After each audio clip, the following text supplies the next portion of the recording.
Not audible at all. वही तुम्हारा पहले वाला हो रहा. Anyways, welcome back, the YouTube family. Today we are reading this book, Don't Believe Everything You Think. And let me share the PDF that we already have. We are at chapter 14. If you still haven't watched the previous chapters, go ahead and watch it. It's there on the same channel you're watching. All right, let's start. How to follow your intuition. Have the courage to follow your heart and intuition. They somehow already know what you truly want to become. Everything else is secondary. Steve Jobs. In a previous chapter, we talked about how we don't need to think in order to thrive in the world, and that the way we do thrive is to remove the thinking that we have going on. The state of flow is a state of pure oneness and a direct connection to everything around us. Because there is no separation, when we are in that state, we can also say that it is a state where we are in direct connection and alignment with God, universe, infinite intelligence. What thinking does is sever this connection we have with the divine, because us to feel stress, causing us to feel stress, frustration, anger, resentment, depression, and all of these negative emotions many of us feel on a daily basis. This is why some religions describe hell as the complete separation from God. From now on, for simplicity's sake, I'll be using the term non-thinking instead of flow. But they really are synonymous when I use them in this book. This state of non-thinking also means a direct connection to infinite intelligence. Many will attribute the state of non-thinking or flow with a particular activity that we love to do, and that's the only time we can be in flow. This is far from the truth. We can be in a state of non-thinking at any point in time. The only time we can really be in a state of non-thinking is in the present moment. We can only see reality in the present moment. And when we are actively thinking, it means we are either in the past or in the future, which don't exist. Only in the present moment can the truth be found. This is why all of the spiritual masters and leaders always teach to meditate, pray, and to be in the present moment. In the Bible, when Moses asks God her name, she replies with I am. God didn't say that she was or will be, because they don't exist, but simply with I am. God, truth, the universe, freedom, peace, joy, and love. These terms are synonymous, can only be found and therefore experienced in the present. When you are following your intuition, it means you are trusting yourself and having faith that you always have the inner wisdom necessary to help guide you through everything in life. This is a state of non-thinking or flow. Let's explore how we can make this concept practical and bring it into our everyday lives. What does following your intuition and inner wisdom look like, and how can we do it? When you are following your intuition, you are completely trapped into something greater than your personal self. You are in the state of non-thinking, flow, and direct connection with God. In this state, you always know that you need to do without thinking, and you are guided by infinite intelligence. It almost seems like we are not doing anything when we are in this zone, and we lose our sense of personal self and become one with life. When we are in this state, miracles occur, such as business deals coming out of nowhere, people showing up at the right place at the right time, money comes in exactly when we need it, connections that we were looking for spontaneously falls upon our laps, and life seems almost magical. Time seems to warp and bend around us, and it's because there is no sense of it. We proceed to then accomplish more within a few days than others do within a month. Abundance, love, joy, peace, harmony, and gratitude are the inevitable and inseparable feelings that are experienced in this state. Every single person has experienced instances where they have felt like this before. Although many have experienced this phenomena, very few are able to maintain it for extended periods of time. The main reason is because most relapse back into thinking and believe that they have to figure it out themselves. It is when we begin thinking that we lose this power of creating miracle like events and circumstances. The truth is that we don't have to have it all figured out, nor do we even have to figure it out at all. How can our limited minds possibly understand and try to manipulate the entire world to our desires? It is only when we think we know more than God that we run into problems. The great news is we don't have to know more than her, nor do we have to even think. All we have to do is trust in our own intuition and have faith that our inner wisdom will show us the way that is best for us. When you ask people who are the most abundant, joyful, and successful, how they made it, they will usually attribute their success to some sort of higher power or luck. These people have trusted in something greater than themselves and thus attribute it to that instead of attributing their success to sheer willpower and brute force. There's so much in life that is completely out of control, and we can really only control a small portion of it. I'll repeat.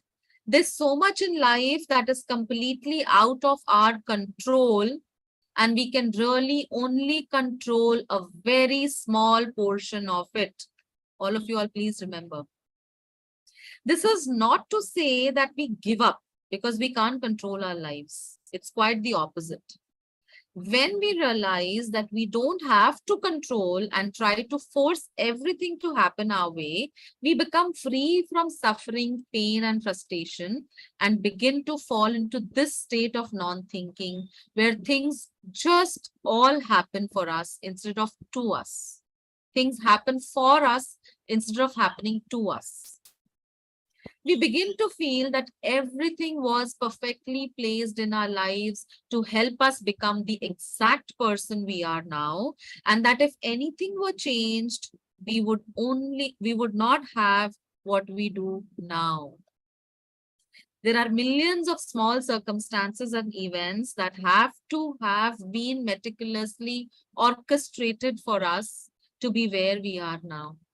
To plan that would be impossible and futile. Yet here we are. This is the miracle of life. To go back on point we just made about us, nothing having to control things in our lives, there's a caveat I want to highlight. It is true that we cannot control everything that happens in our lives, but what we can control is whether we think or not. It is true, I am repeating again.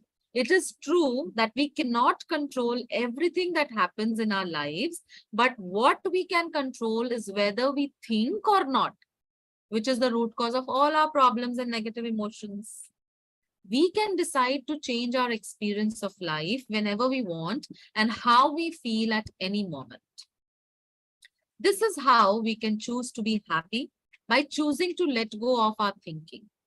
Isn't that what ultimately matters at the end of the day? It's not about what we have, but about what we feel inside. That is the measure of success, joy, and fulfillment. The other point I wanted to bring up is that although we can't control a lot of things, what we can have a say in is what we want in our lives, but not necessarily the how. For instance, we have the gift of imagination, access to infinite intelligence, which means we can come up with anything that we want in our lives. This is an amazing blessing, but where things go sour is when we think that we need to figure out how in order to make it happen. It is at this point that most people give up or continue down the path of brute force to try to bring it to life and suffer daily for it. This is why people believe that we have to work hard and suffer for what we want in life. That is simply not true. It is only true if we think we have to figure out the how to get what we want in life. Our job is to come up with what we want, not how to get it. The how is really up to the universe. This is the best case scenario anyway, because there is an infinite number of ways to bring about what you want in life. So for our little finite brains, to figure it out would be futile nonetheless. We only suffer when we try to figure it out all. But we don't have to. This is when we want to rely on our intuition and inner wisdom to help show us exactly what we need to do in real time to manifest what we want. There's no need to try to figure it out in advance. Our part is to hold on. Our part is to hold in our minds what we want and get into a state of non-thinking. This enables us to access our infinite intelligence, which is God, so that the answers are revealed to us exactly when we need it. The path forward is only revealed when we begin walking. There's never going to be a time where the entire path is illuminated for us to see beforehand. That would completely negate the need for faith, and that is why faith and trust is utmost importance when manifesting something. We must have complete, unwavering faith that what we want to create will come to us. And we can only do this by fully trusting in the universe to orchestrate how it will happen. We can always get what we desire in life. It just may not be on our own timeline or in the way we want to manifest. Your intuition and inner wisdom, that is God, actually speaks to us all the time. You know what that small voice inside that always knows what you should do. Maybe it's to leave your job, forgive a person that hurt you, ask someone out, or reconnect with someone.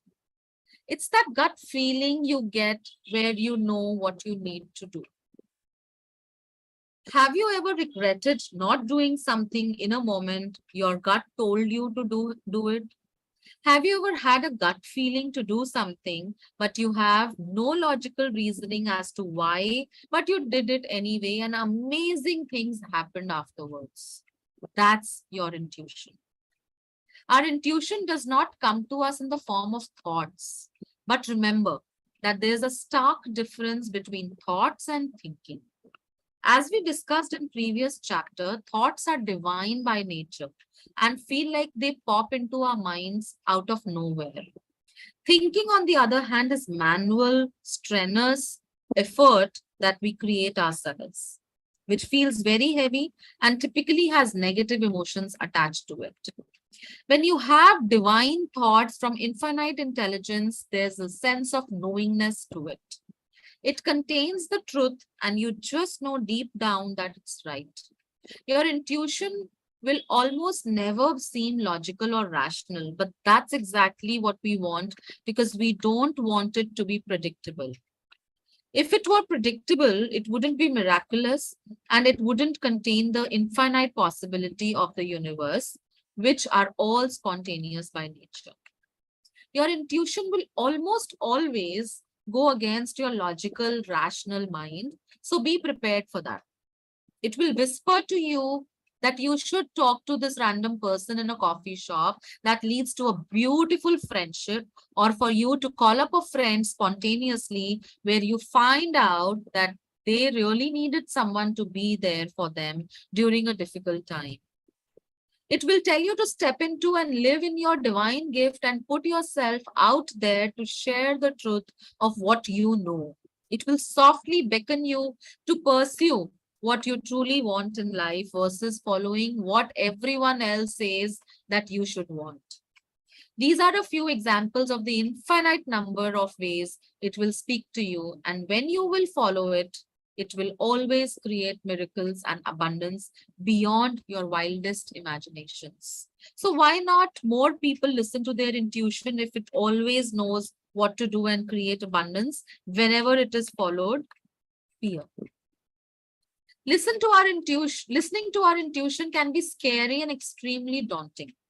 This is because our intuition lives in the space of unknown. In other words, our intuition is spiritual and operates in the field of infinite possibilities, which by nature is the field of unknown. We as humans always fear the unknown because we can't predict what might happen. It is only when we step into the unknown that we can begin to experience the limitless possibilities that life can bring to us. This is why magical things and miracles happen when we trust our intuition. We are literally stepping into the zone of pure possibility. It is for this reason that we only need to know what of what we want to manifest, but not how. The only way you can enter into this space of miracles is through non-thinking.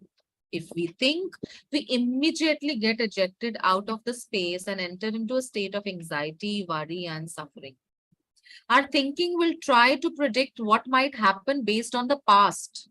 This is why most people get more of the same of what they have always gotten. They try to use their limited personal mind to create something they have never experienced before, innocently not realizing that they must step into the unknown by entering the state of non-thinking and listening to their intuition. We can only ever create something we have never experienced in the realm of infinite possibilities. But the only way to make that happen is to go where we haven't gone before, which is the unknown. I'm repeating this. It's a very important line. We can only ever create something we have never experienced in the realm of infinite possibilities. But the only way to make that happen is to go where we haven't gone before, which is the unknown. In the summary, your intuition always knows what you need to do in the present moment. But the only way to access it is by getting into a state of non-thinking. Your personal mind will freak out because you are stepping into the space of infinite possibilities, which is the unknown. But if you remember that it is just thinking that is making you feel fearful, the fearful thinking will fall away and the courage you need to act on your intuition will naturally surface. It is in this moment that you must have faith in your inner wisdom, God, to guide you through life when even you don't know what will happen next, but that's the adventure and joy in it. The unknown is also the only way to manifest what you want in life. And if you don't already have it, you have to do what you haven't done in order to get what you don't have. When you are operating from intuition, it's not like you are going to feel fear all of the time. The fear is only present as long as your thinking is revolving around fear. Once you acknowledge the fear and understand that it's only your thinking that's causing those feelings, the illusion will fall apart and you'll fall back into peace, joy, and pure love. This is the space you want to stay in, which will allow you to create the positive feelings that are the prerequisite to manifesting all you could possibly imagine for yourself. Is this the end? Sorry. Yes, this is the end.